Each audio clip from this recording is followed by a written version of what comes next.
মরিচার দ্বারা ওই যে পানি, ওই পানি, হ্যাঁ হ্যাঁ, ওই পানি থেকে শুরু। হ্যাঁ। এটা একটা ডাঁড়া, ওই যে আইল, আর এটা বিশাল ডাঁড়া। আমরা এখানে হেলতাম, এই ডাঁড়াটা যায় ওই যে স্লুইস গেটে লেগে গেছে। আচ্ছা, তো এই ডাঁড়া দিয়ে ওই পানিটা প্রবাহিত হয়ে স্লুইস গেট নদীতে চলে যেত, যার কারণে শিখবঞ্চা শুরু করে ওই জমিগুলো আবাদযোগ্য হতো। এখন ওনাদের দাবিটা হচ্ছে যে ডাঁড়াটা ঝালাই করা, মানে পুকুর ঝালাই করার মতো নাকি।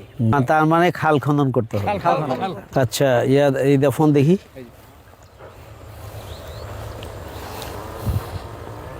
আসসালামু আলাইকুম।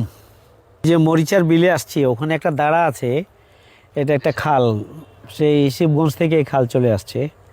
তো দীর্ঘদিন এই খালটা কোনো খনন নাই বা কোনো ঝালাই নাই। দাঁড়াটা পানি আসতে না পারার কারণে, এগুলো বন্ধ হয়ে যাওয়ার কারণে, পানি আসতে না পারার কারণে আবার ওখানে বিস্তীর্ণ জমি আবার পানিতে ডুবে আছে।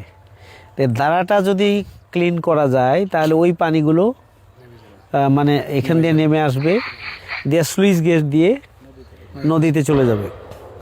তাহলে এখানকার পানিও পরিষ্কার থাকবে। তারপর চাষাবাদের দুদিকের মানুষ, চাষিরা উপকৃত হবে। আবার যে বিস্তীর্ণ এলাকাটা পানিতে ডুবে আছে এখন, সেইটাও পানিতে নেমে যাবে। আর খালের দুই ধার দিয়ে কিছু মাটি হয়তো উঠিয়ে দিতে হবে, এই ভিতরের মাটিগুলো উঠিয়ে দুই ধারে দিলেই হয়ে যাবে।